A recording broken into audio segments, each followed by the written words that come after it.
First of all, it's important to remember that we are adding 35 kilometers to the existing 15 kilometers in commercial operation with the Deux Montagnes branch. We are doubling the staff for the operation, and we are going from 12 to 26 trains in operation on a daily basis. That's a huge step for a first year of operation to fix all the issues that we had on the South Shore.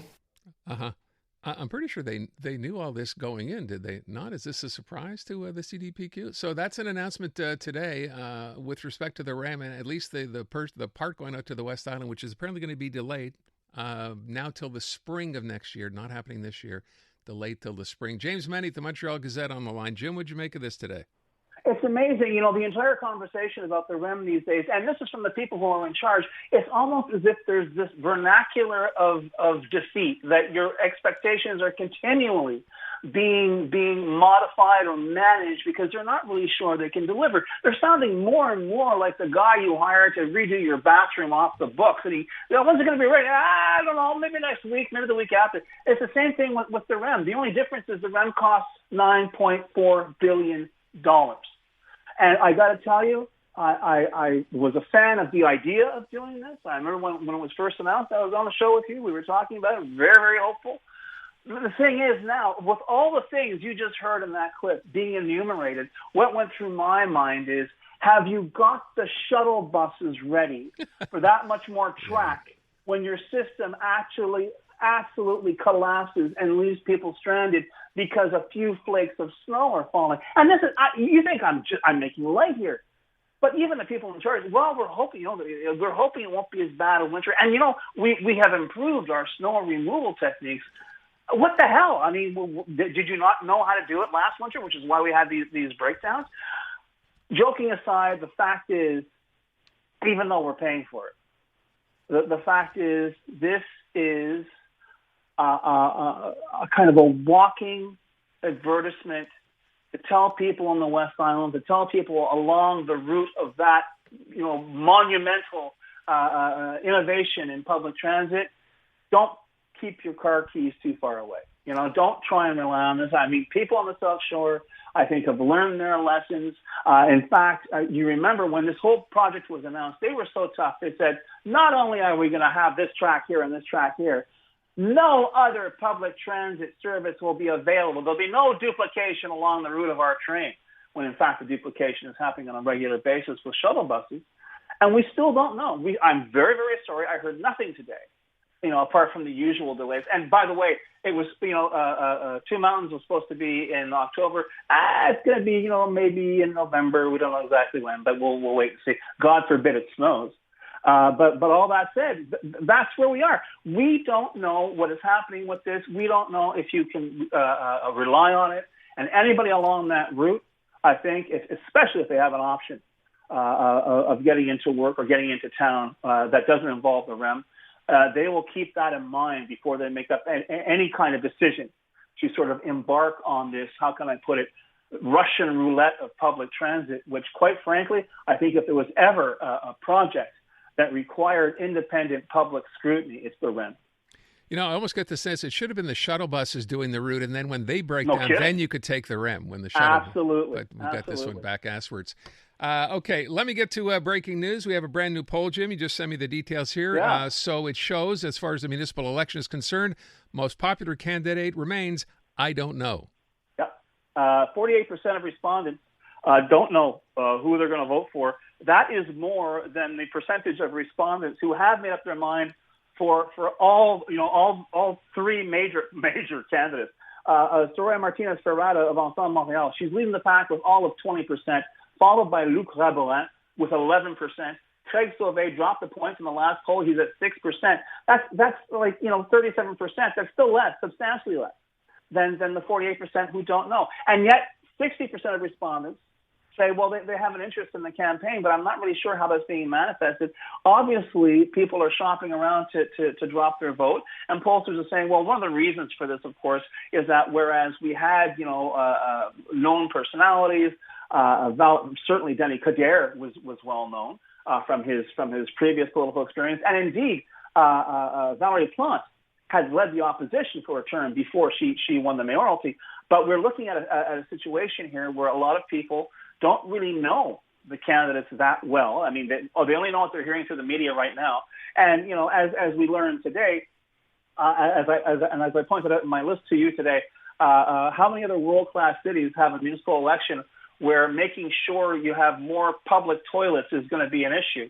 Although in Montreal we have a tradition of having eliminated public toilets. So, I guess this is a big step forward. But this is where we are. We're in this kind of surreal political landscape where on the one hand, people are looking and saying, who are these people and why do they want my vote?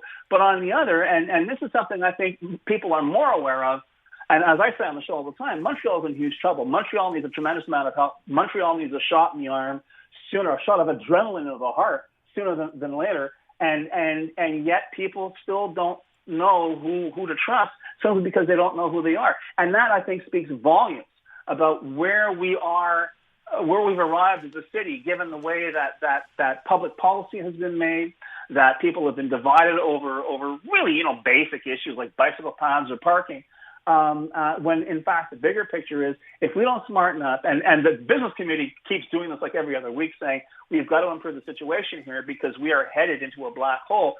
We lose the business community, we lose downtown, that's it, forget about it. You won't even be a regional capital. All these things are at stake, and maybe that desperation will raise its head, become more clear between now and November 2nd, Aaron. But right now, it looks like the biggest ho-hum you ever saw. Although I will note, one of the notes here says interest in the campaign, Jim, is high. Well, 60% compared to the people who don't know what the hell's going on. But this is it, right? It's like you go into a store and you're seeing all kinds of interesting stuff on the shelves, but you just don't know what to buy. Yeah. You don't know what stuff is, what stuff you can trust and what you can't. We haven't, and honestly, I'm hearing a lot of promises and maybe a debate, which sometimes I'm one of the people who say that perhaps leaders' debates are perhaps overrated, but the idea of really letting people know who you are, what you're about, you can't fault, I think, the candidates for doing that. Maybe it's just a matter they're fighting against the rest of the news day, yeah. And maybe as well, a lot of editors are looking at this going, man, this whole campaign is a snooze fest. Let's not play that too high. So it might be a serpent that eats its tail, and we end up having a very low turnout on November 2nd. But man, oh man, the stakes are super high.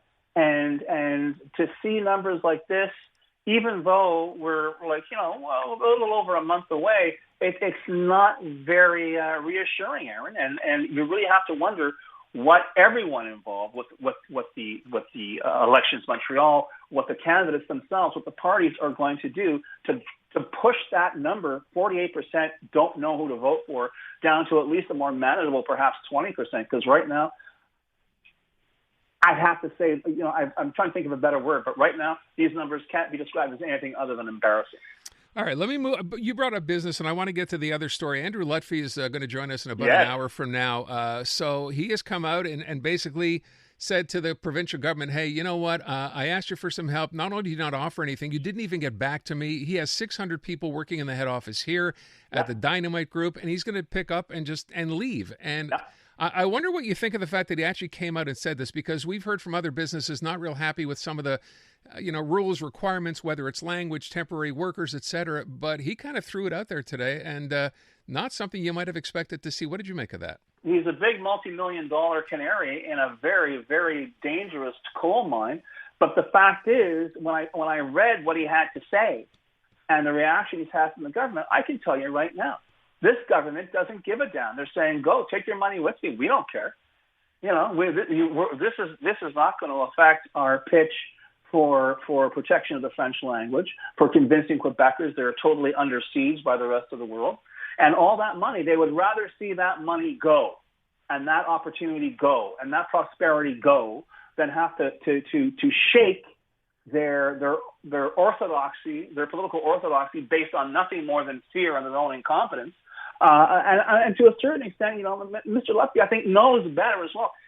Any business person looking at this government, and I'm not a business person, but I've been saying this for years, these people don't have a clue what they're doing.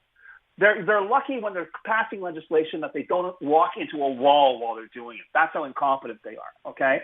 So the fact that someone from the business community gets up and says, listen, I'm ready to pack it up, I think there'd be a lot more, he'd have a lot more company, and a lot more company from Francophone business people if they had the linguistic ability to move elsewhere. Because honestly, you talk about a crisis of confidence. If you want to be frightened of something, be frightened of the fact that this government has presided over an economic descent in Quebec that is not uniquely attributable to Donald Trump. As you say, the ridiculous language regulations, the lack of any kind of visions, the dumb calls. Yeah, I'm looking at you, Northvolt. All these things combined make it clear to anyone who's got any kind of business sense that the last people on earth you want to deal with are working in the Quebec National Assembly. I would ask, though, the question, Jim, to my point about coming up publicly and doing this. We've heard privately, we've all heard stories about this, but no one has ever come out and done it publicly. Do you think this emboldens other businesses to do the same or not? I would hope so, because the fact of the matter is people can turn around and attribute whatever pragmatic or cynical reasons for Mr. Lutfi's coming forward. But I'll tell you right now, the impression I got is this guy totally gives a damn. And he's telling people, listen, if I'm going to go, I'm going to have company that maybe they won't make as much noise as me, but they're also going to go. And you guys, once we're gone, we ain't coming back, because Quebec is not some kind of fiscal paradise that investors are clamoring to come into. So the bottom line here is, yeah, he may have people who may stand up, but more dangerously, Aaron, I think there's going to be a lot more people who are not in agreement and quietly pack up and leave. James Mennie at the Montreal Gazette. Thank you, Jim. Introducing Bryan Adams Radio on iHeartRadio. Hosted by Bryan Adams himself. Join me for an insider look on a wild ride through 40 years of global rock and roll. Bryan Adams Radio. Now available on the free iHeartRadio app. Or ask your smart speaker to play Bryan Adams Radio on iHeartRadio. Who's ready to rock?